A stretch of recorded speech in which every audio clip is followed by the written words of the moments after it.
In June of 2014, I started to become aware that there was another possibility for what happened to MH370. I didn't have firm evidence, but it seemed distinctly possible that the plane might have been victim of a Russian intelligence operation that had been carried out by extremely sophisticated and ruthless actors. And if that was the case, it would have two major implications. The first is that the plane would not be found on the southern seabed.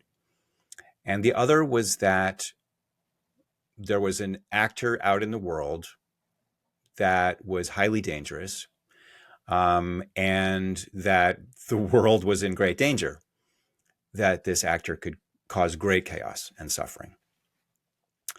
Fast forward to where we are today, both of those predictions have come to pass. The plane has not been found on the seabed, and Russia has carried out a wide-ranging hybrid warfare against the world's liberal democracies, including the United States.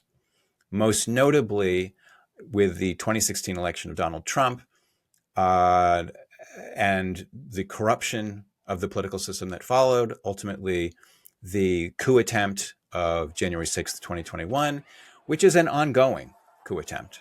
Donald Trump remains an active and dangerous political force. I'm recording this in September of 2024. We're less than 2 months away from his potential reelection, which I consider obviously a grave threat to democracy, not only in the United States, but in the world.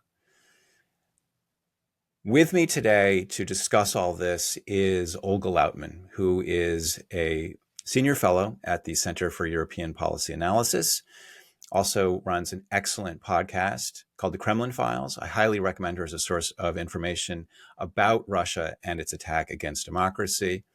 We're going to be talking about how Russia has spread its attack against the West, its role in the election of Donald Trump, and what we can do, understanding all that, to protect ourselves for the future.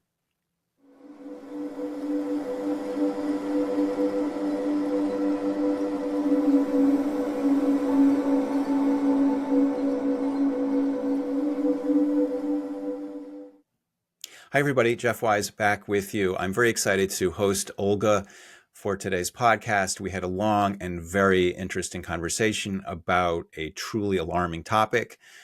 I hope that sense and reason prevail. I hope that her message can get out, that my message can get out, and that America does the right thing in the 2024 elections. We'll see.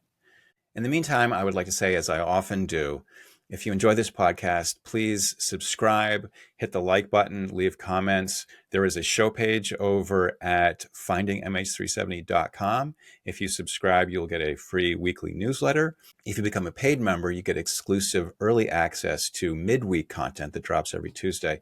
Right now, I'm putting out remastered episodes from the first season, Deep Dive MH370, where we go through each step of the mystery, describing what happened, the evidence that was gathered, and what it all means.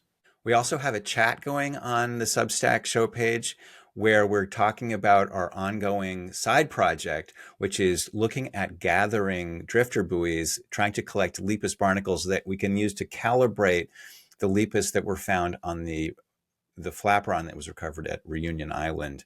This will allow us to have a much clearer understanding of how the flaperon traveled through the water and ultimately where it came from and what that means about the fate of the aircraft. It could really shed a clarifying light on what happened to the plane. And this is a collective effort, and I'd really like to take the time to thank those of you who volunteered your time to help make the show and to help solve the mystery. In particular, I'd like to thank Keely for her unflagging energy and great ideas. I'd also like to thank Ben Cornelius, Rochelle Reynolds, and Aaron Murphy. Special thanks to new YouTube members, Carl Erickson, David Franklin, and Fran Sanfrisco. And to new show page subscribers, Sarah Yanag, Robert Orton, and Miko Numi. Your support means so much to me. All right, with that, let me now welcome today's guest, Olga Lautman. Olga Lautman, thank you so much for joining me today. It's been a while since you and I talked. This is a topic that has fascinated both of us for a long time. Maybe fascinate is too positive a word. Concerned us, maybe. But you are a senior fellow at the Center for European Policy Analysis. You also have a podcast yourself called The Kremlin Files, which I highly recommend. You have been a tireless and indefatigable and relentless, I would say, pursuer of the truth when it comes to Russia and its threats against the West. Yeah, absolutely. Russia has kept all of us busy. I mean, for quite a while. I mean, now the West, more recently in recent years, has finally started focusing on how damaging Russian operations are. But I mean, in all honesty, they've been carrying them out for decades. I mean, we can even go back to the Soviet Union. How maybe you could tell us a little bit about your background and how you got interested in this field. So my background, my parents fled the Soviet Union. So I've always, paid attention to both Russia and Ukraine and the domestic affairs happening in both countries. I got particularly involved after Russia invaded Ukraine in 2014. That's pretty much when I started monitoring Russia and seeing, all the disinformation that they were putting out with the invasion and illegal annexation of Crimea, the illegal occupation of Donbass. And by then, after that, I was very involved in that effort and people knowing what was happening. And then after that, we had MH370, where Russia tried to put it on the US. Russia tried to put it on, how you call it, a Ukrainian shooting down the plane, where we saw in recent, I believe it was like a year or two ago, and the criminal cases that Russia was indeed behind the downing of MH17.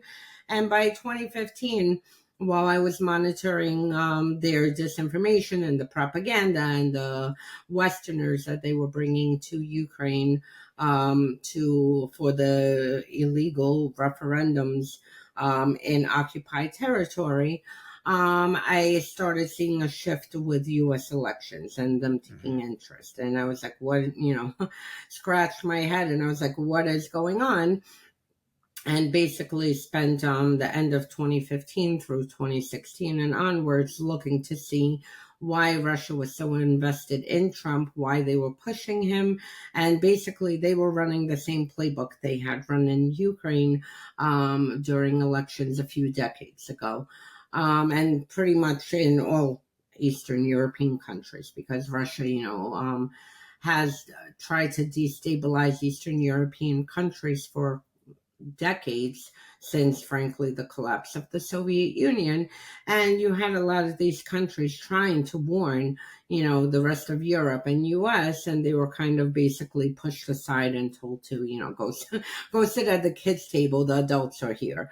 And now Yeah. you see they're the ones who had the first-hand knowledge and the first-hand, they were involved in direct attacks from Russia.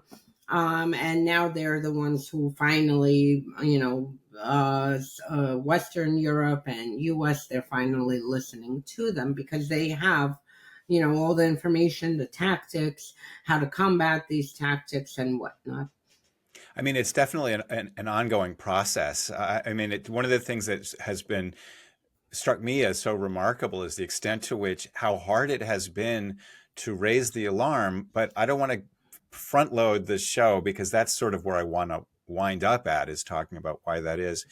I want in this podcast, we've had several episodes talking about hybrid warfare, talking about the world as Putin saw it. We had on your colleague at SIPA, Steve Harrell, who talked about his perspective from naval intelligence, military intelligence, looking at the threat of Russia. And I was, even though we have touched on it before in earlier episodes, I was hoping that you could just kind of sketch out real briefly what is hybrid warfare and why the Kremlin has used it as a technique so much in the last few years.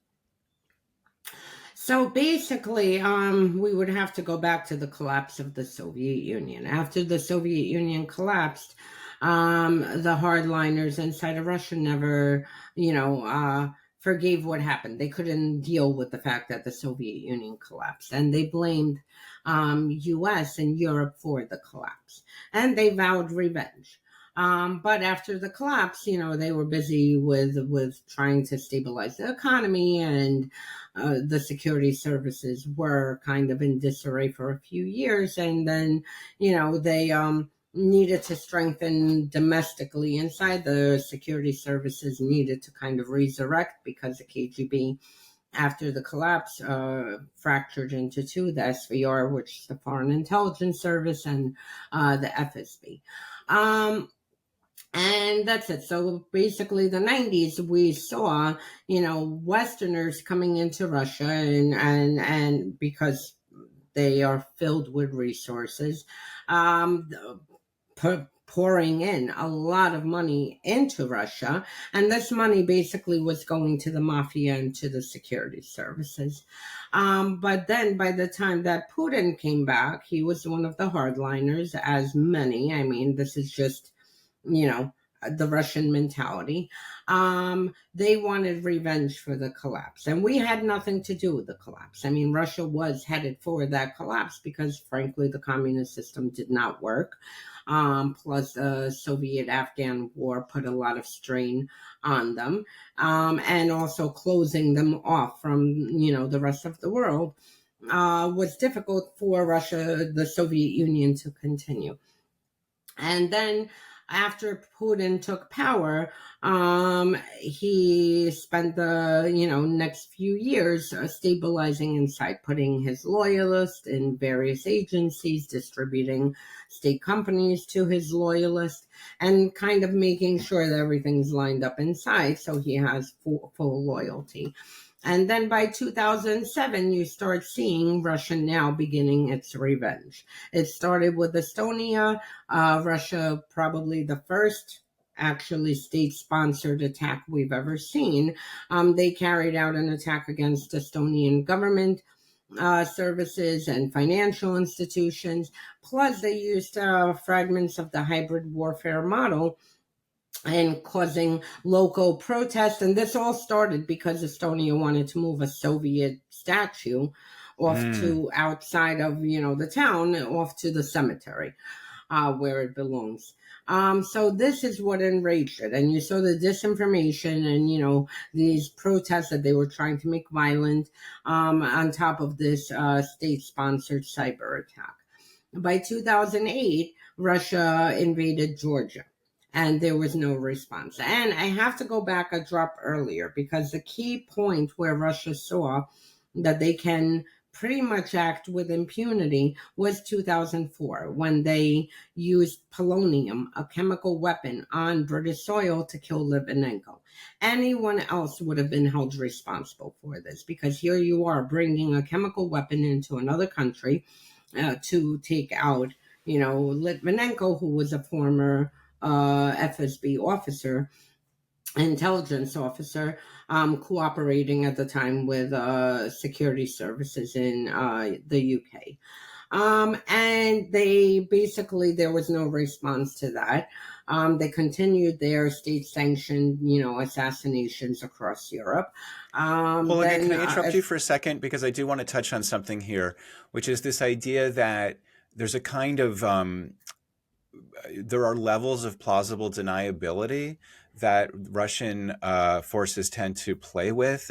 We see time and time again, like using a super secret, like custom designed poison, in this case, plutonium, which is not something you can get at your, Duane Reade. And so killing somebody in a very sort of, in one way, sneaky way, but in a way that sort of signals who's doing it.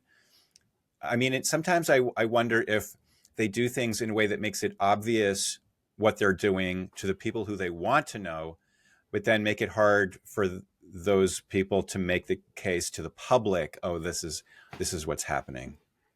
Absolutely.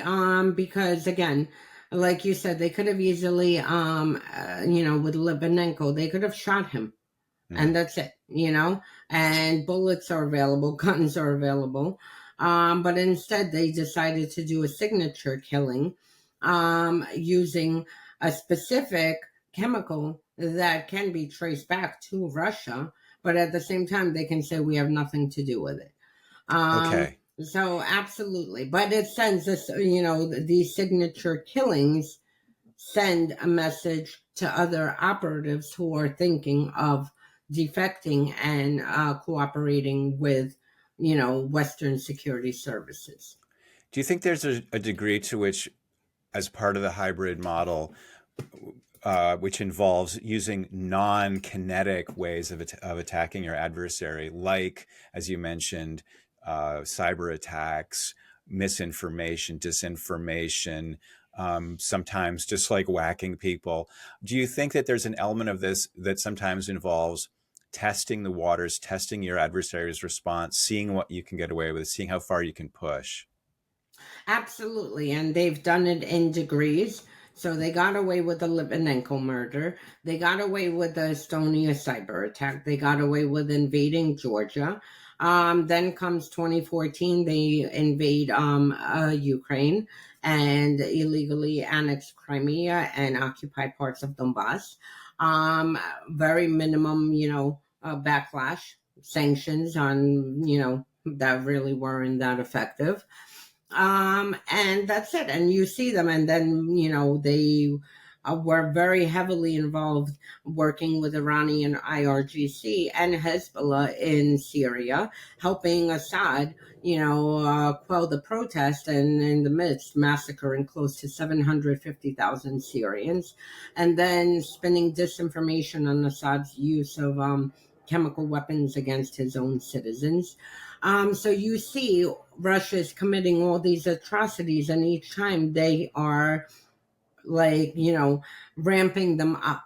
And as long as we didn't respond, they continue and continue and continue. Had we responded over a decade ago, especially with the Georgia invasion, then maybe not maybe, definitely we would not be here today. But basically, first Russia was sought to destabilize and, how you call it, and carry out these hybrid operations on countries that were under, as I call them, hostages of the Soviet Union. Ukraine was a testing ground for everything we're seeing, between the disinformation, between tampering in elections, and between, the little green men that they used to illegally annex Crimea. These were all security services from Russia and various GRU units and, how you call it, FSB units and mercenaries. But Russia, again, kept that plausible deniability to say, oh, we don't know who these men are with no insignia. And that's it. And then from there, they moved over to the West. Once they started, once they perfected this model of hybrid warfare in Ukraine, in the Baltics, in the Balkans, then they started shifting over to the rest of Europe and then to the United States. I'm particularly interested in the events of 2014. I don't know if you would agree that that era coincided with the shift from mostly operations in the near abroad to kind of taking the fight to the enemy, as it were. I mean, do you think that's the case, that after the Maidan there was kind of a shift in Russia's operational focus? I'm not so sure, because the invasion and illegal annexation of Crimea in 2014, the plans were actually leaked in 2008.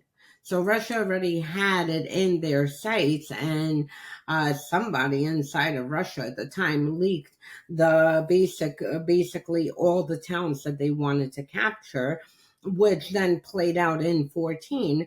But then they just, in towns like Odessa, cities like Odessa and Kharkiv, they just weren't able to capture. But everything that happened in 2014 resembled the memo that leaked in 2008. So Russia was planning to take Ukraine for a long time.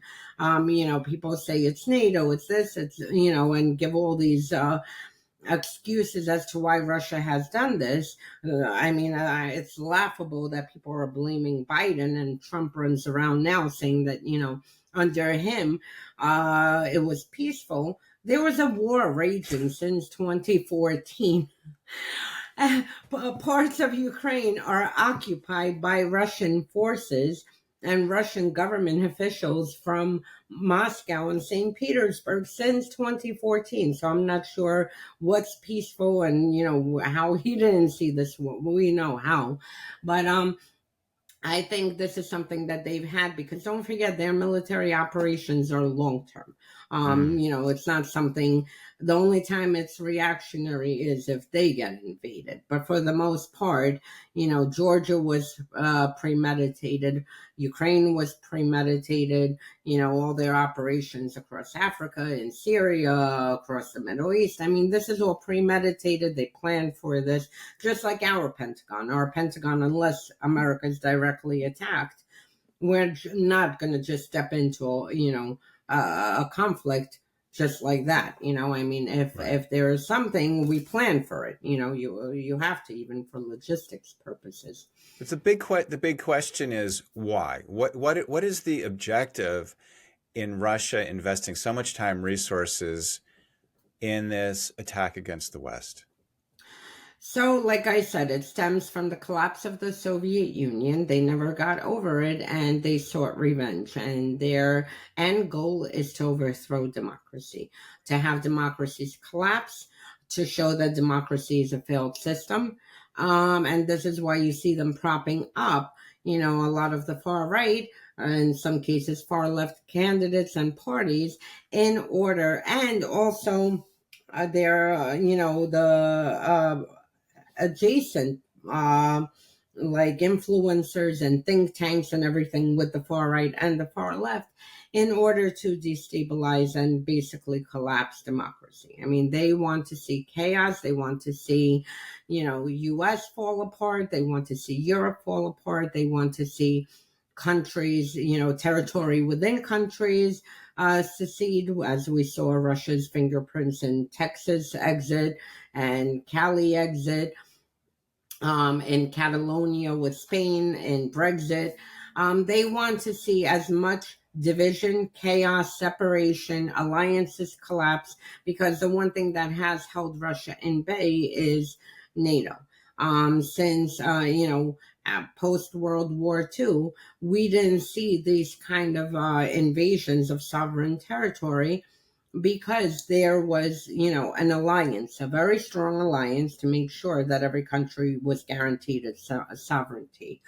Um, Russia wants to break this. I mean, they want NATO broken, they want NATO to collapse, and that's it. And we see they suck on the military field. And I have said this. I mean, even prior to the full scale invasion, you know, I said that Russia's not really militarily going to be able to accomplish much because of the corruption inside of Russia. They steal everything. Their, contracts for hypersonic missiles are sitting in yachts and offshore accounts because of the money stolen from these contracts. But a hybrid warfare is a good model because you are recruiting people from inside the countries to basically become the enemies within the countries and do everything to destabilize the countries from within. On top of the cyber attacks, on top of all the disinformation operations, it's frankly way cheaper than building a military force to confront all of Europe and the US. They wouldn't be able to. I remember in 2014 watching these events unfold and thinking, well, this is rather scary because if Russia is behind some of these things, which it seemed that they were, then it means that we're kind of under attack by an adversary that is quite resourceful, quite sophisticated, quite determined, quite ruthless. And I thought this is very bad if we as a society are asleep to the danger, which I felt that at the time we were asleep. And I feel to a large extent we remain asleep. And one of the reasons I was so attracted to your voice on this matter was that you have been one of the most implacable enemies of Russian disinformation and hybrid warfare. And so it's been very comforting to have you out there relentlessly sounding the alarm. Um, as you say, as 2014 turned to 2015, we had the emergence of this rather comical political candidate who no one took seriously. My wife was working for the Huffington Post, and they had a policy that they refused to cover Donald Trump in the political section. They would only cover him in the entertainment section because they didn't want this buffoonish character to darken the tenor or make comical the tenor of their serious political coverage. How did Donald Trump get involved in Russia, and how did that play out? So that goes back to the Soviet Union. Again, during the Soviet Union, we had a policy where we allowed Soviet Jews to come into the U.S. and Israel. During that time, Russia saw this as an opportunity, and of course, with everything, they flooded the West, particularly the United States, with a lot of criminals, mafia people, KGB agents, under the guise of escaping Russia because of, the anti-Semitism, because it was extremely difficult during the Soviet Union being Jewish inside of Russia. The anti-Semitism was through the roof. And I mean, during the 70s, it was peaking at very high levels. So the KGB saw it as a way that they accepted the Jackson-Varick Amendments and allowed Soviet Jews to exit the Soviet Union to tamp down the tensions there. And with that, they sent a lot of thugs. Brighton Beach in Brooklyn became like home base for a lot of them. And they started coming in the 70s, late 70s, late 70s. Trump at the time with his father, they were real estate developers. And by the 80s, because he was so flashy and splashy all over the front news of, New York City papers, for all his scandals and he was just a playboy and just like, sought every kind of media attention they can. He fell on their radar. And basically, being a real estate developer, you had a lot of these mafia figures who ended up in Brighton Beach in Brooklyn. And they, as I always say, with Russia, there's no separation between mafia and Russian intelligence services. They started flooding his properties with money. So And sort at of the using him same for money laundering or what? I guess money laundering and I mean they saw he was unethical. Like his first deal was with this guy David Bogut and who you know gave him $6 million, I believe, or $5 million for 6 apartments, or $6 million for 5 apartments in Trump Tower. That was 1984. I mean, and at the time, did Trump question are you walking in with cash? No. So I mean, they saw between his personality that he was a narcissist. He sought this media attention.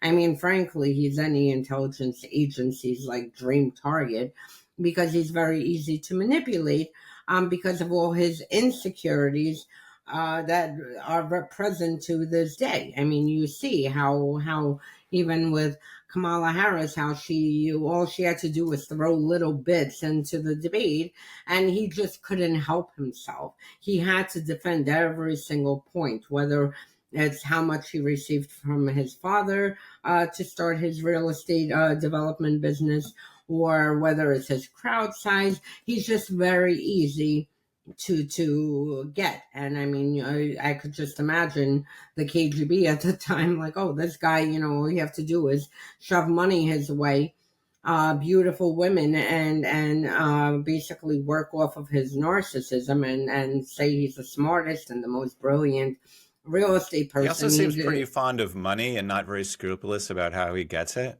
He couldn't care less how he gets the money. So that's how it happened. And at the time, by 1987, the Soviet ambassador took note of Trump and invited him to Moscow and St. Petersburg for Trump Tower deal, which was laughable during communism. But he went to the Soviet Union, and then by the time he came back from the Soviet Union after his trip, Trump was known to be very cheap. in New York. I mean, he, was wealthy. His wealth was growing in the 80s, but he was extremely cheap. But he spent money to place ads attacking our allies, which frankly could have been written by the KGB. And he placed these ads in three main, national newspapers, basically saying the U.S. should break the support for our allies, which is at the time the objective of the KGB, to weaken our alliances. And that's it. And then after the collapse of the Soviet Union, you saw, basically Trump was heading into bankruptcy. They were heading into bankruptcy. But then eventually in the late 80s, you start seeing Russian operatives pop up again around him and start moving money, like, through his real estate and whatnot. He made another trip to Russia, this time in 96 or 97, and then continued going forward, so it is a good market. And the majority of his money came from the Russians. I mean, and the majority of his real estate properties are filled with Russians, whether it be Russian mafia figures or even Ukrainians who were tied to Yanukovych, who was a Russian puppet, and a former president of Ukraine who fled to Russia. And that's it. And so basically, you saw the majority of his money come from that. And, people at the beginning, I thought that maybe Russia had compromised. I'm sure they do. But then, the more that I looked into him and the more, like, over the years, just how shameless he is, I think he just prefers that system. He prefers that mafia style system where you are the head. You order, if someone's investigating, you order it to be disappeared, or the investigation ended. If your opposition, you just have them jailed. There are just people who love that system. And I think he is one of those who, like a mob boss, wants that type of system that Russia has in the United States, and is frankly jealous that, for instance, here the DOJ, continues to investigate him, rightfully so, for crimes that he's committed, and not enough. I mean, they didn't even touch the Russia stuff. Well, he Or the seems other it's things. remarkable the extent to which he has brought his conception of United States civic life into the mainstream. This idea that people who devote themselves to military service are suckers, that if there's not something in it for you, you're a sucker. That the DOJ is the personal, enforcement arm of the president. That the president has absolute power. It's absolutely remarkable to which the conservative wing of American politics has completely bought into this sort of snitches get stitches view of public life, which is 180 degrees really from the traditional conservative view of like sacrifice and working for the greater good. Well, unfortunately, the Republican Party got corrupted, as particularly with the rise of the Tea Party, and then, with Trump, he kind of, I mean, they used him as a weapon to carry out the far right mega movement. They Mm-hmm. used him as a weapon to carry out their policies because he's shameless and he'll do anything and everything. I mean, I don't know any other American who'll stand inside of a courtroom carrying on about the judge, and without worrying about any repercussions. So they used him and he used them to kind of line them up as ducks and basically prop him up, because without each other, they wouldn't get their policies, because he's absolutely useless with policies. They have to basically feed, we need these justices put into the Supreme Court. We need to overthrow Roe versus Wade. We need to turn, this is how we're going to turn this into like, a military state where the military will be loyal only to you, not to the Constitution. We're going to turn Department of Justice into basically FSB, Russia's FSB, where it'll just target your opponents and critics and silence anyone speaking out against you. They need each other and they feed off of each other. And Sure. for the conservative movement, I mean, for them, it's, It's been not only the fact that they have power aligning with Trump, but they're being flushed with money Mm. from this. I mean, if you look at any one of them, you know, from the propagandists and the podcasters to the politicians, if you look 10 years ago, they weren't, you know, they didn't They have weren't a this money. force. No, they weren't a force, and they didn't have this money flowing in because unfortunately, division, hate, and these radical ideas sell. Yeah. I wanted to go, Olga, to 2015. I'd like to talk specifically a little bit about how Trump went from being an entertainment figure and somewhat, as I said, a clownish one, to someone who got set up with a real presidential campaign. And I'm particularly interested in the role of Paul Manafort and where he came from. So Trump, you know, first of all, this wasn't his first time attempting to run for president. After he came back from the Soviet Union, he at the time with Roger Stone, in 1988, you know, set up a presidential like exploration committee to see if he would be viable as a candidate. And then he attempted in and out over the decades to try to get into politics to run for presidency. Interestingly enough, every time he came back from a trip from Russia, he seemed to always want to run for president. But then by 2015, you know, Russia.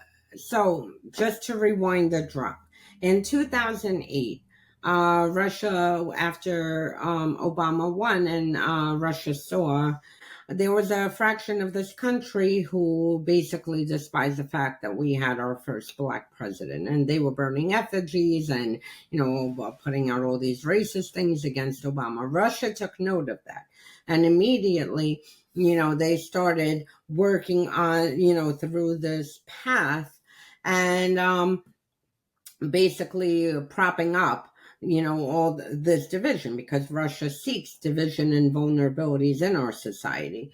And this was definitely a huge divisive point.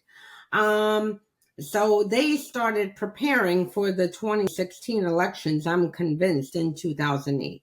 And they knew at the time, and as it got closer, that Hillary was going to run in 2016 as the Democratic nominee because it only would be natural for her to try one more time.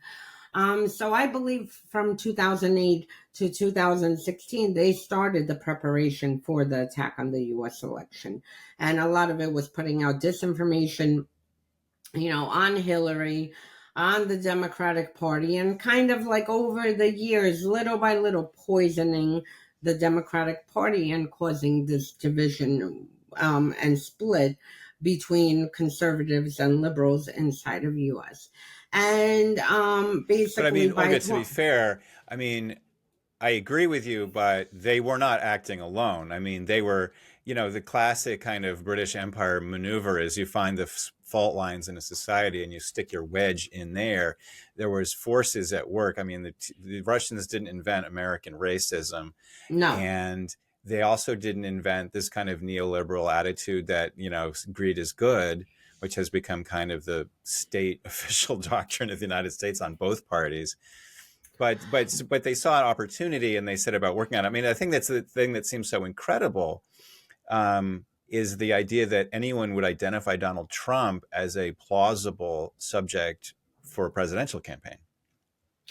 Well, again, they were laying the groundwork for it. And again, you're 100% correct. Russia doesn't create our issues.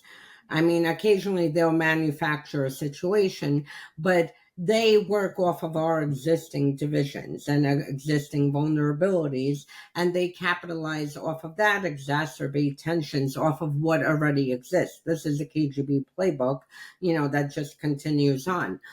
At the time, don't forget, Trump was a rising star with his Apprentice talk show. Mark Burnett was involved, with Russia and was supposed to do a puff piece on Putin around that time. So you had, and plus, Trump was known to the Russians. I mean, for decades, he's known to the Russians. Even if you look at Trump Tower, I mean, I would say 3/4 of his properties are filled with various Russian Kremlin linked officials, intelligence linked officials, and mafia. So, I mean, he was a very well known name, a household name for everyone. Everyone loved him from The Apprentice. And that's it. So he naturally, would have been a good person to push forward for 2015 and to prop up. And like I said, it wasn't his first time, thinking of a presidential run. This was probably his third attempt, if not fourth, since the 1980s of running for president. Once 2015 came, and he announced his run, interestingly, his associates from the Moscow Miss Universe, knew about him running before the American people did. And they had a meeting that May in Trump Tower in May 2015. And he announced in June 2015 that he was going to run. But they knew that he was going to run. And then eventually they were the ones who set up the meeting of the Trump Tower with Don Jr. and with Manafort and whatnot. So basically, they were preparing, to do everything to prop him up. And it wasn't just memes. This was a multifaceted attack on the U.S. election system. And then they put Paul Manafort. Now, Paul Manafort, honestly, that to me, the minute I saw him, I said, my goodness, we're in deep shit trouble. Because he was sent to Russia. He is, an agent of Russia for decades. I mean, he worked his main role was to destabilize Ukraine from within, since I believe he arrived there like 2003. But so he was a kind of political operative who like was in the sort of he was an associate of Roger Stone's.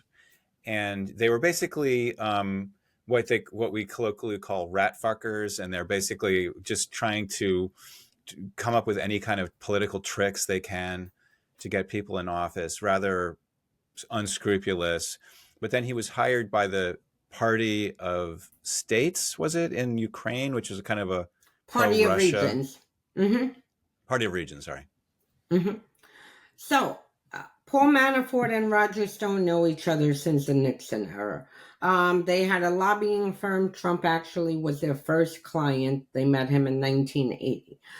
So I remember when, the story was laughable that Paul Manafort, who lived a few floors underneath Trump, flew to, I believe, Tom Barrack to ask for a job for the Trump campaign. I'm like, why didn't he just take the elevator upstairs? He knows Trump for at that time, 30 plus years. So that story was laughable.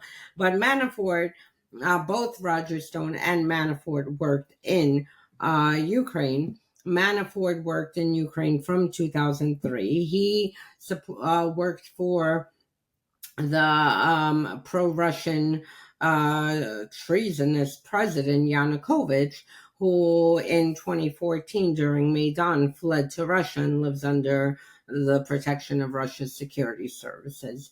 Manafort worked for him. And at the same time, he also worked and ran operations for Russia in Georgia, in Kyrgyzstan, against American interests. So, I mean, Ukraine was his main theater. But he ran operations for Russia in other countries, even when it came to, against the interest of America, like shutting down an American military base in Kyrgyzstan.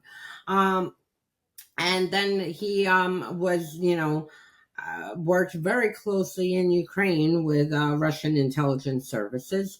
Particularly his sidekick was Kilimnik, who was a GRU officer who worked for Yanukovych. And they basically did everything, one, to prop up Yanukovych, two, to solidify his power, three, to make sure he won the election, because he lost the 2004 election and ended up winning the election in 2010.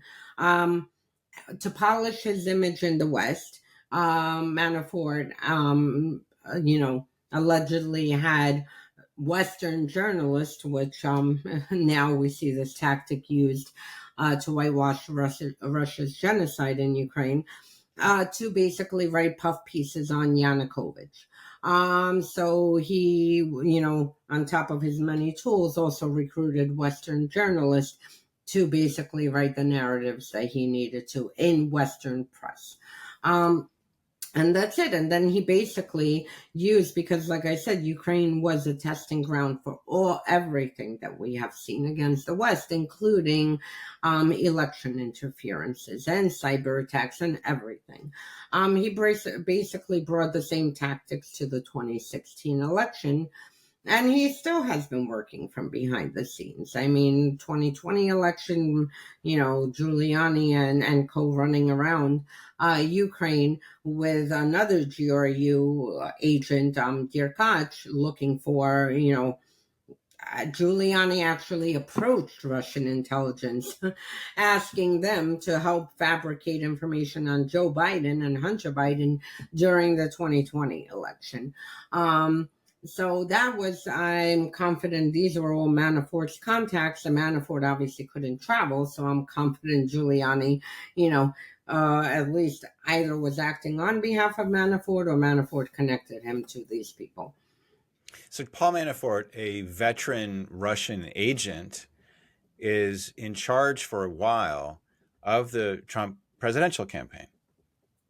He was, and he played a crucial role in 15, but frankly, he did play a role, but like I said, the attack was so multifaceted that you needed all the pieces of the puzzle to come together. And that's where you had the Felix Saders and the Roger Stones and what was his name? The one Carter Page. And frankly, if you look at, not only the Mueller report, but if you look at the Senate Intel report, which was bipartisan, you see over 120 connections between the Trump camp and Russia. So yes, Manafort was a crucial part in pulling everything together. But at the same time, Russia was coming every which way. And then you have WikiLeaks being used as a cutout, to distribute hacked emails that were fabricated. Some were because when Russia hacks you, they'll distribute parts of the truth and then inject falsehoods into that. And then you have, basically some truth and fabrication mixed in together. Same thing. But this is very remarkable because you have a GRU unit hacking into the DNC servers, doing a phishing attack, which they fall for. These emails get stolen. They get kind of retailed out through WikiLeaks, which is a kind of a cutout operation. And then the press, the American press, buys into it wholeheartedly. And you get just a tidal wave of stories. And the remarkable thing is you talk about some of these emails that have been fabricated. There was a news cycle for every, I believe that there was one of the emails was about a risotto recipe. There was really a no there. There was something about how Clinton's allies sort of suppressed Bernie Sanders's campaign. But we're not talking about anything like, we've gotten so inured to stories about stealing classified documents, taking foreign bribes, breaking the emoluments clause. It just goes on and on. And so the idea that this, she had been insufficiently, safe with her emails, and that James Comey had to announce that an investigation was open into her. All of these things took place as a result of Russian scheming, but with the full, I wouldn't say complacency, but the participation, I would say, of the mainstream press. How do you account for that?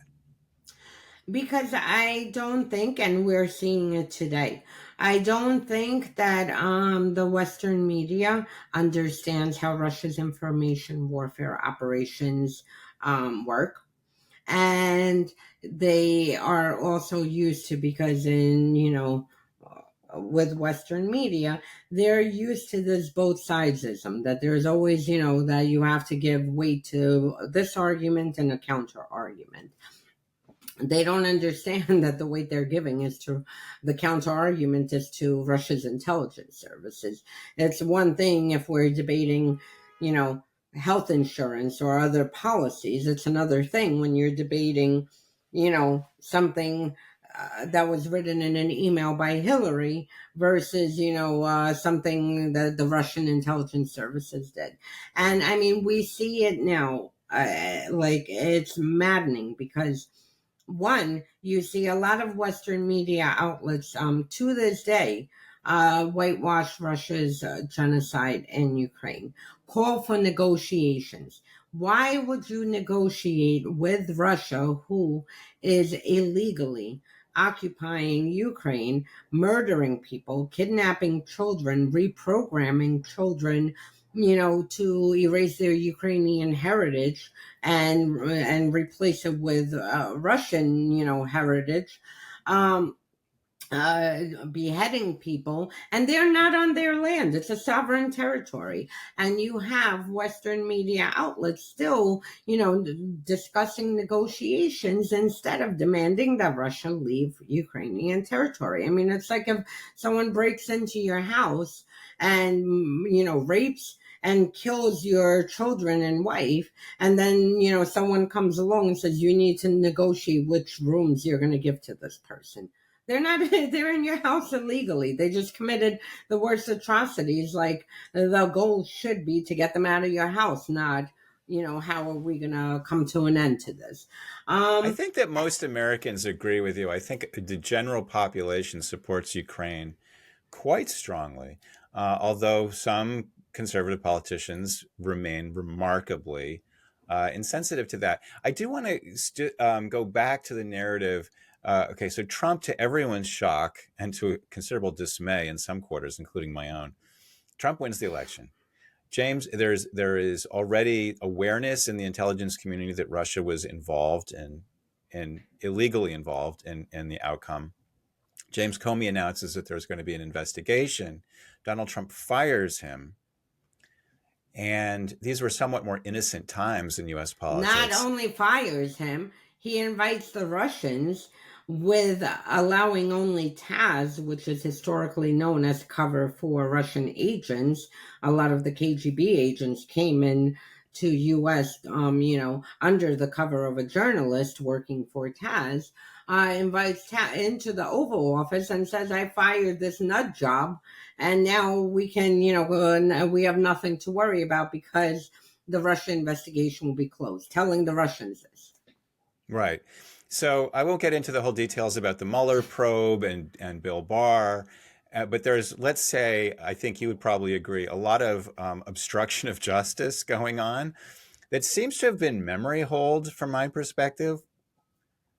I mean, it was pretty blatant, and yet it never gets talked about. I think the problem is that we're in such an information age that everyone is being overwhelmed with just news and information. Right. And I remember that, I mean, I don't know how people forget this, but when Trump was in power, I mean, you start off with a 9 a.m. breaking story, which you're like, holy shit. By 10:30, there's another breaking story that made the holy shit breaking story look like nothing, and you're Right. moving on to the next story. And I think just between the overload of information, I don't think we're just able to process it. And then the fact that people get, a lot of their information from social media, from clips of news, from alternative news sites that, not mainstream media. I think that it's just too fast paced, and the media doesn't know how to deal with this fast pace, and they end up focusing on things that are irrelevant instead of the media doing their job and saying, what, uh, since 2016, frankly, I was screaming that Trump is an authoritarian and has these authoritarian tendencies, because he reminded me of Yanukovych, the one who got convicted of treason in Ukraine and fled to Russia. He has these tendencies, and the role of the media should have been to warn the American public of the danger of democracy. And unfortunately, people like me at the time sounded hyperbolic when we're saying this, and kind of looked like lunatics. And then Yeah. finally, by 2020, I think it took an insurrection and attempted overthrow of our election. For media to finally get to the point to say, oh, Trump, has dictatorial tendencies. I mean, this is Olga, a I really wasted wanted to four talk to you years. extra. I wanted to talk to you extra much, if that's English, last week, because all of these, Trump, since he came to power, has been talking about no, sorry, Russia, Russia, Russia, which he also refers to as the Russia hoax. And this is language that is echoed throughout the right wing part of the information ecosystem. And indeed, even in the mainstream ecosystem, that has become accepted that Russian involvement in getting Donald Trump into the White House is a hoax, is actually not true. And and so I do feel that there is some progress in making people take seriously this idea that Russia is an active threat and that Trump is part of that active threat. And yet at the same time, I sometimes bang my head against the wall, as I'm sure you do too, at how this kind of narrative can persist. No, absolutely. It is maddening. And the main mistake of American media, which I banged my head quite a few times back then, is as Russia was attacking us in 2015, 16, our election, and after, when there was an investigation, the media, I mean, in a very reckless way, and I think, again, this is just because they're not aware of how this operations work, they like kind of put it into two camps, like the Democrats claim and the Republicans claim. Mm-hmm. They politicized a foreign intelligence attack on our elections. And the thing which made me furious was that we were at that point, I believe, the 38th country that Russia attacked elections. And instead of broadening it out and saying that we are the victim of an attack by Russia on our elections, that they did this in France, in Germany, in Poland, in Estonia, in Lithuania. I mean, you can name all the countries, African countries, Middle Eastern countries. Instead of saying and discussing the broader context of how Russia attacks elections, how Russia recruits politicians and propagandists from within countries, how Russia props up extremes of parties and groups inside of countries to kind of squeeze out the center and to kind of collapse the center and cause chaos and so division within countries. They were like, oh, the Democrats said that the Russians attacked this. Well, the Republicans are saying that this attack didn't happen. Like, how do you discuss a foreign intelligence attack on our systems as a political thing? Like, Republicans and Democrats should not be even mentioned when discussing this, because it was Yeah. framed wrong from the beginning and just continued to go down partisan. By 2017, it was just like very partisan, that Republicans are claiming no attack happened. Right. Democrats are claiming an attack happened, and we know what happened. I mean, we had the agencies declassify information. We had the Mueller report, then the Senate Intel report. We know what happened, and it should have been addressed in that way. Yeah. I mean, if it hadn't been for illegal Russian involvement in the election, I doubt that Trump would have been elected. If he himself hadn't committed his own crimes for which he was convicted recently, he probably wouldn't have been elected. Of course, we'll never know for sure. When we think about, well, to what extent did Russia install Trump essentially? To what extent did Russia steal the election in 2016? I mean, they didn't do it by themselves, as we've been talking about. They had a lot of help. They had a lot of help from a complacent media that always cast things in a very favorable light. And parenthetically, I just really want to say that there was a famous article by, I think it was Maggie Haberman, where she was talking about Trump's, desire to suppress the legal actions against him. And it kind of made it seem like it was rather justifiable that he felt that it looked bad that people thought that he had sought Russian help. And which my reaction was, Well, it's not that it looked bad, that it seemed like he did it. It's that he actually did it. I mean, that's And what he was people used to go obstructing to justice jail for for. this.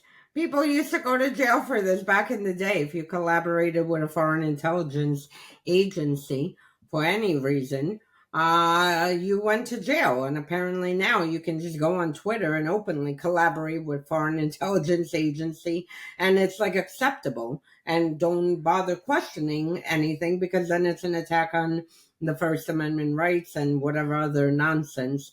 And that's it. It's like it amazes me, because during the Soviet Union, I mean, when the KGB recruited Americans, I mean, they did it in a very secretive manner. There were like protocols followed, and like you picture like Americans going to a certain location, turning the rock, making their little drop, and trying to keep their hands clean. Whereas now you can actually go on Twitter or any social media platform or on mainstream media and repeat Russia's intelligence Yeah. crafted talking points, and it's perfectly fine. I mean, nothing makes sense to I mean, I me. was particularly amazed by how it turned out that Tim Pool, who was a guy, a podcaster who made all these videos talking about how Russiagate was a hoax, then it turns out he was being paid by Russia to say that and other things, A paid a lot hundred of money. thousand, 100,000 per episode, 40 minutes Crazy. to scream that Ukraine is the enemy of the United States, and that we need to support Russia. This is what he was getting paid, 100,000. And now getting back to the broader context, Russians, I mean, they're sophisticated, but they're not that sophisticated. The reason I say this is because their playbook has never changed. What they did in the Soviet Union, the KGB playbook, it's identical to what they're doing now. The only difference is with technology advances, you can actually, reach more people. So instead of paying some operative in the US to place an ad in a local paper where maybe 50 people read it, and you're like, the KGB's like, yes, 50 people read our propaganda. Yeah. Now they can put it on and spread it to billions in a matter of seconds via various social media platforms. So Russia's not sophisticated because their tactics are as predictable. I can tell you pretty much everything they're going to do. I mean, and frankly, 9 out of 10 times I'm right, because they keep repeating the same thing. The problem why Russia is successful is the enablers. Without the enablers in the West, without the journalists, and not all journalists, but there are journalists that have been found to be on Russia's payroll, without the propagandists, without the politicians, without people like the NRA.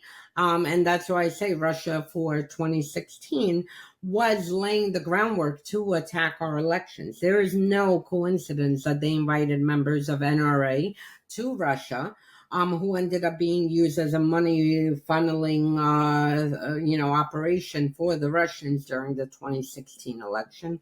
No coincidence that they invited evangelical leaders to Russia during the 2010s, which ended up being a key component of the 2016 election. So the reason they're successful is because they are using people from inside the country. Okay. This DOJ indictment that recently came out, which was a few decades too late, showed what Russia has been doing, how they are hiring people inside the US, inside European countries, to basically betray their country, to push Russian narratives against us in order to destabilize us, our democracy, to sow division and chaos. And frankly, we've seen over the past, I would say, several years, that Russia is not only indoctrinating people online, they're also pushing these people to go offline and commit violence. And you've Mm. seen this with the Yellow Vest protest in France. You've seen this here. with various protests. You've seen this, in Canada. So Russia's tactics are kind of shifting, where now they don't want the division only online. They actually want you, burning a mask in front of a school. They want you fighting with your fellow Americans, over the Second Amendment, or over pro-life versus, what is it? Pro-life versus Pro-choice, pro-choice. pro-life. Yeah. uh, Pro-life versus pro-choice, and things that normally we have our own divisions on. They want to exacerbate these divisions to the point that we're like either beating each other up or just not speaking with each other, because the more we get divided, the weaker we become, and the more easy prey we become for our adversaries, whether it's Russia, Iran, China, North Korea, or frankly anyone at this point, who is looking to take us down. There's a perspective amongst serious people who I respect and consider generally smart, but there's this idea that the question of whether Trump is a Russian agent is missing the point, that there are systemic issues that have been developing for decades, if not centuries, and that all of these things that you've been talking about are the result of forces that are much larger than any one person and any one single intelligence operation. But I do want to ask you, do you think it's accurate to say that Donald Trump is a Russian agent? Absolutely, absolutely. I mean, since the 1980s, Trump has been, pushing Russian propaganda.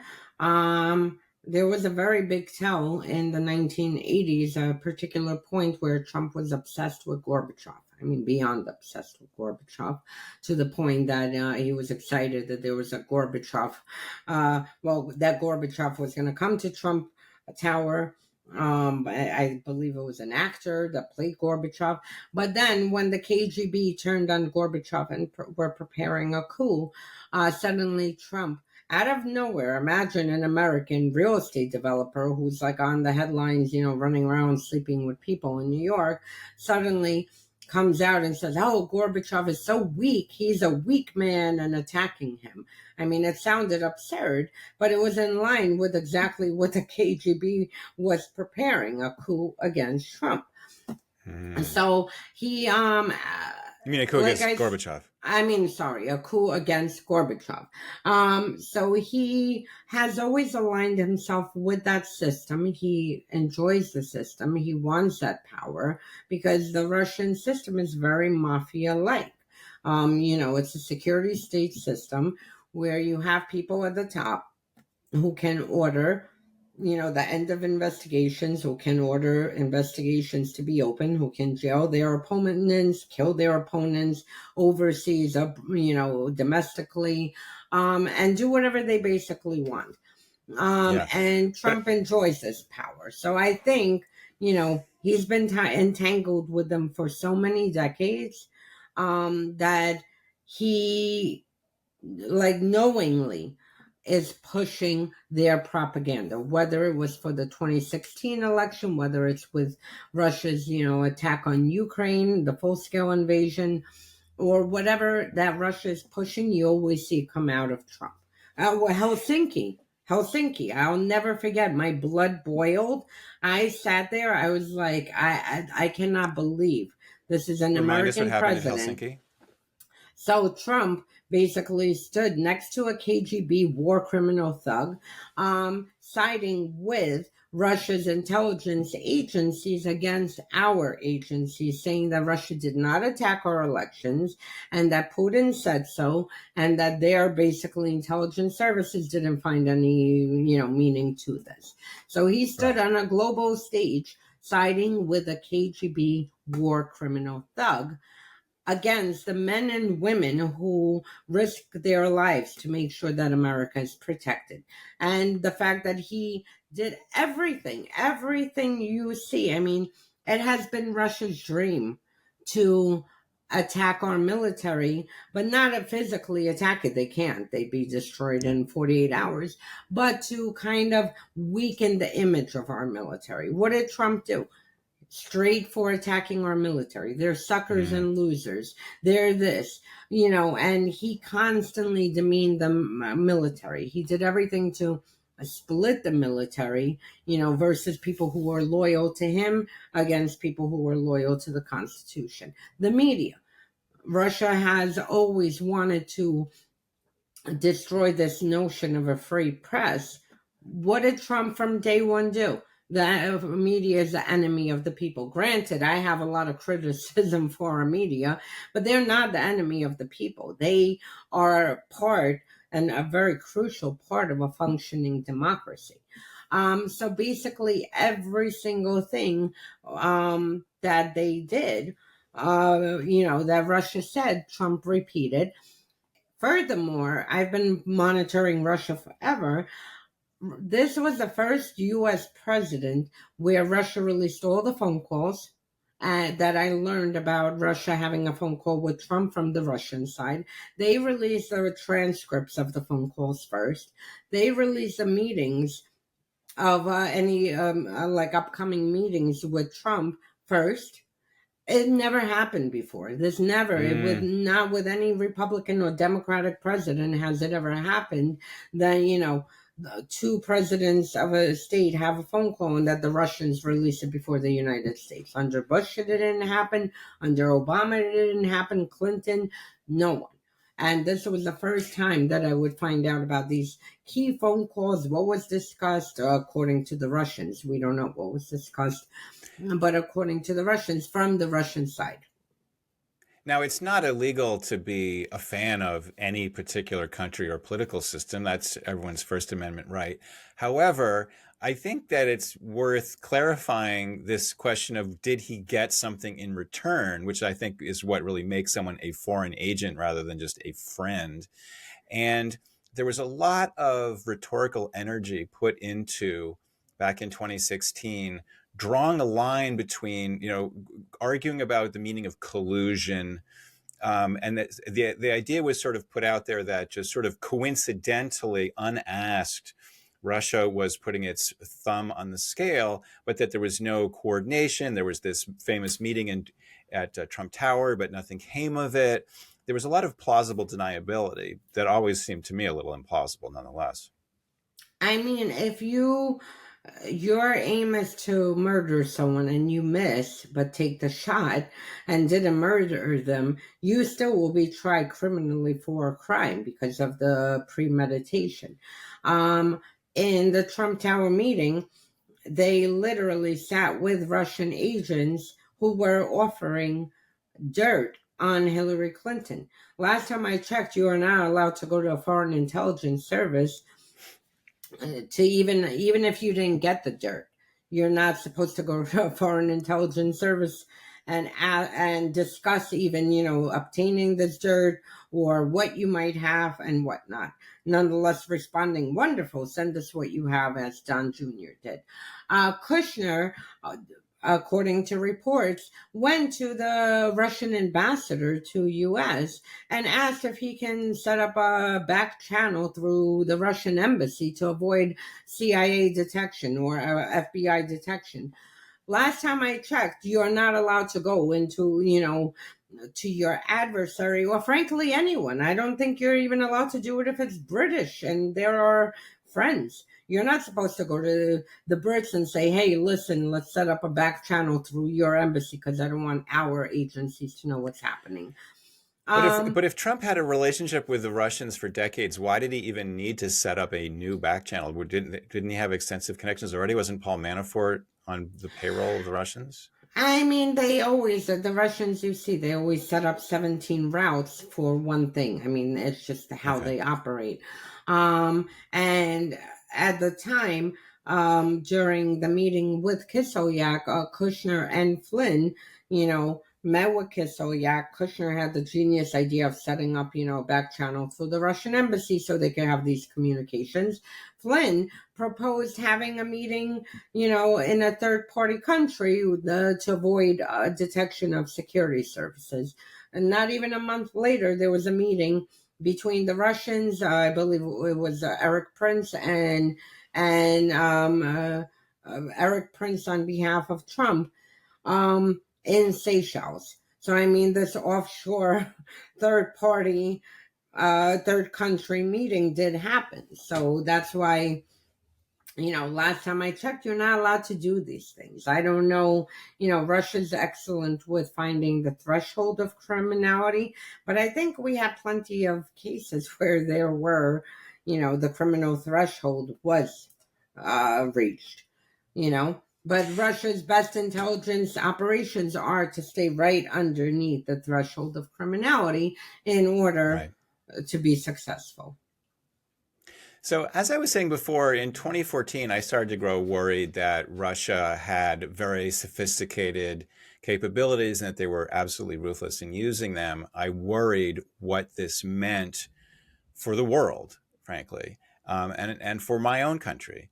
And that was March of 2014. And then come January of 2021, I came back from a run and my wife was watching television. She was like, I can't believe this. And there were people swarming over the Capitol building.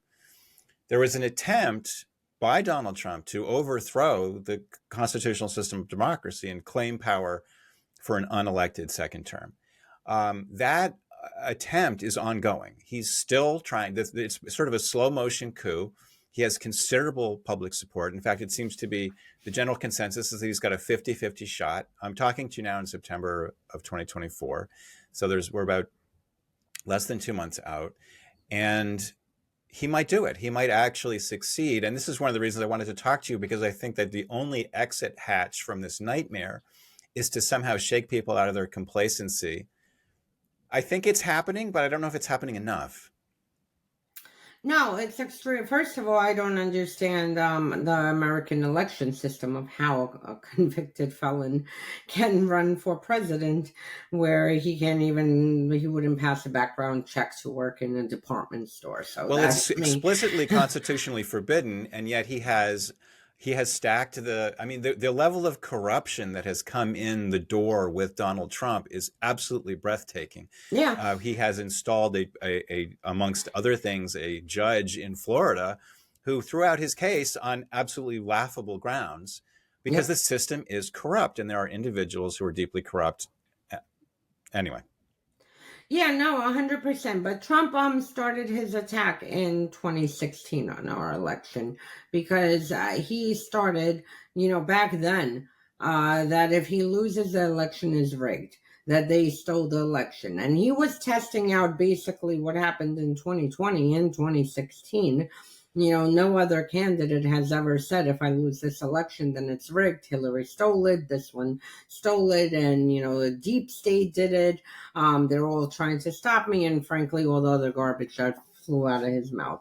So he started laying the groundwork on attacking our democratic system and processes in 2016, continue to a physical assault on, the Capitol, which was frankly the most devastating and infuriating thing to see after indoctrinating his supporters for, 4 years of basically painting liberals as enemies that need to be destroyed by all means, including a civil war, and that we are a threat to the country. And it's like crazy because no other American president has ever tried to divide people in such a way.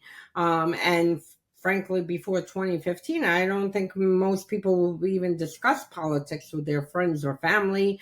And since then, there have been so many friendships and family members who just have stopped speaking. Friendships have been broken, because of how people dug into each side. Prior to that, it was like one of those things, you don't ask what team you're rooting for, you don't ask who you're voting for unless you have that type of relationship.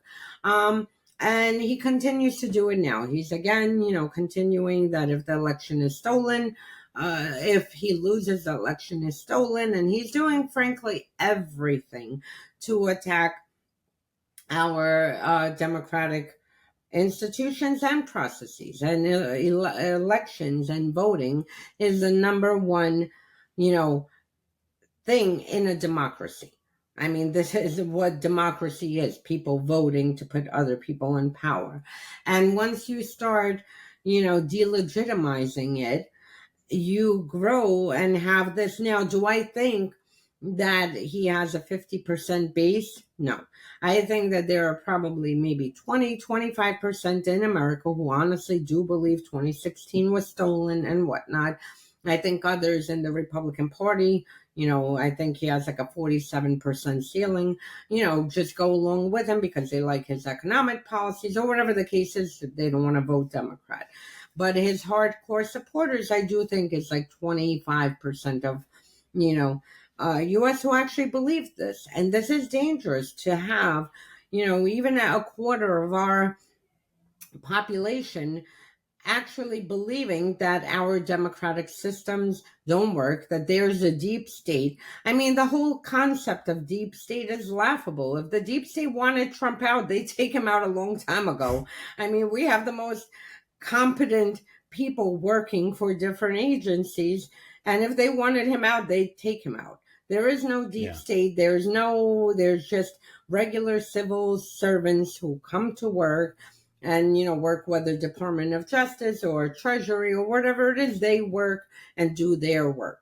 But he, like Russia, and again, deep state goes back to the Soviet Union, because the Russians used to peddle that then with this imaginary deep state inside of US.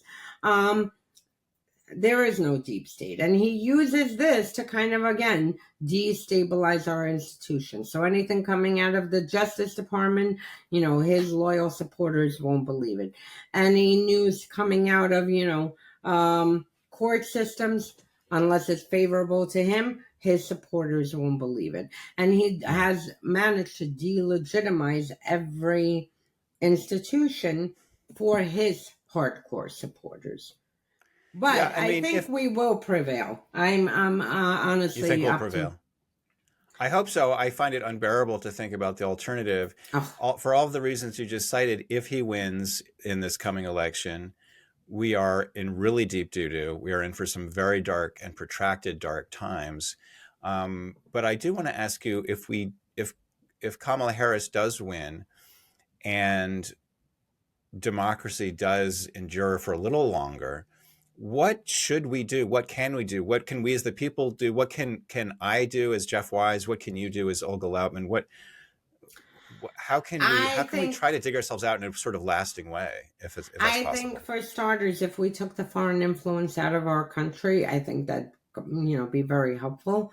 I personally think we need to continue at this point, pressuring the Department of Justice release and indict everyone who needs to be and release all the information, because the only way to fight what Russia is doing, Iran is doing, China is doing, North Korea is doing, and everyone else who's attacking us is to show these enablers, to basically expose them, to show the tactics, to show how the money was moved from, account A to account B, from this country to that country to this, to show like all the evidence. And if you look at the DOJ indictment, I mean, granted, most of us knew that these people are sitting on Russia's payroll, because of no normal American would sit morning to night spouting garbage about Ukraine for free, you know. So we knew, but this indictment sent shockwaves, because not only did it, show the methods and the tactics and the people involved, it showed, now you see what they're saying. And I mean, now every regular American who maybe wasn't savvy to Russia's operations knows that these people were paid by Russia to say, push narratives that are crafted by Russia. And I think Yeah. transparency is key.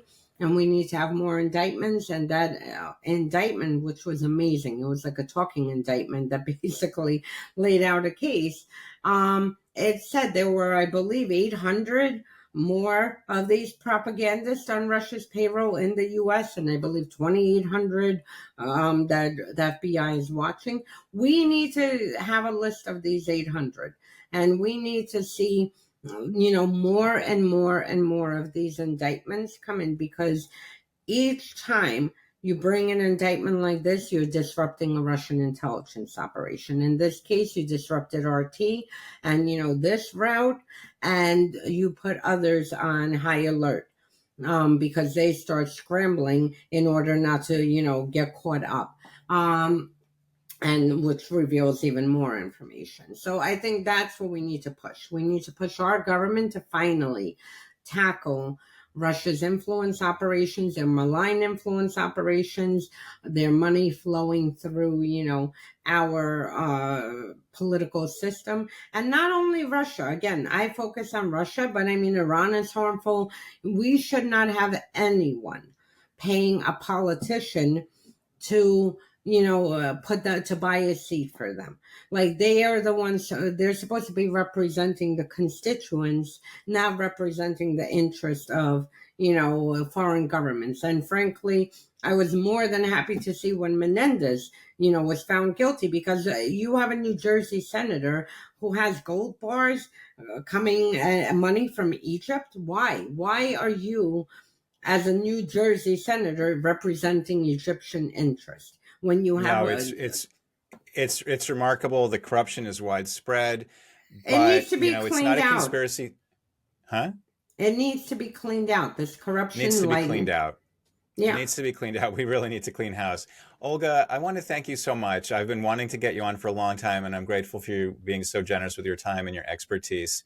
I recommend everyone to check out her podcast, The Kremlin Files. Follow her on Twitter as well, because she is an endless fount of information, and I think a helpful source of outrage, because it is truly insane how things have been allowed to develop, and I hope we can reverse course in that regard. Olga, thank you so much. Thank you. Well, I'm so happy that Olga came on the show. She is someone I've respected and admired and listened to carefully for years now. She has been tireless, and she's been accurate in portraying the role that Russian intelligence operatives have in really corrupting the US system and corrupting the system of democracy all around the world. As I said at the top of the show, we are now, as I'm recording this, on the verge of potentially the Russian support of Donald Trump bearing its ultimate fruition, which is a takeover of the political system in the United States. Let me not mince words. If Donald Trump is reelected in 2024, he will end democracy. There will be no more constitutional democracy in the United States. We will enter a very dark time. I don't know how we will get out of it. I presume that we will get out of it eventually, but that will be a historical matter. And I would much prefer not to see that. One of the reasons I have written so passionately, so determinedly about MH370 over these years, and written a book and written many articles and done this podcast and appeared in documentaries, is I do feel that beyond the scope of air crash investigation and how this and what the fate of this plane was, that realization in June 2014 has driven me ever since that time, which is that if I can help people to understand what happened to this plane and all of the things that followed as a result of those actors, we might have some hope of mitigating its worst effects. I have failed in that regard. I've had a very hard time helping people to understand what happened to this plane. I've had a very hard time.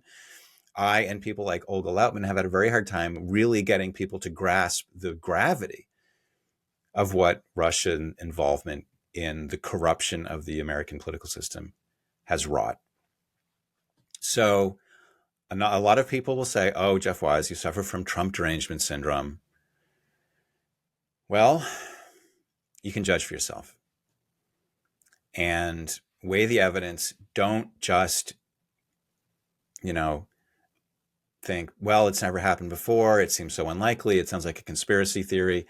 Truth is stranger than fiction. We live in very dangerous times. Things are happening that people have not been prepared for, least of all the press. I think the press has a very hard time getting their head around the true nature of the threat that we face. So on that somewhat dark note, but also maybe optimistic, because I do hope that if you are listening to me now, if you are understanding what I'm saying now, perhaps you too will be part of the solution, helping us break out of this nightmare help us break democracy free from the threats that are assailing it, and return our democracy to a safe place, or at least a safer place. It's a nature of democracy to be contentious. We'll always have our arguments and disagreements, but we can do so in a place of mutual respect and peace. I hope for peace. Okay, with that, I have reached that moment that I always do with each episode where I will tell you, don't stop looking and don't stop asking hard questions. Thanks for joining me today. See you next time.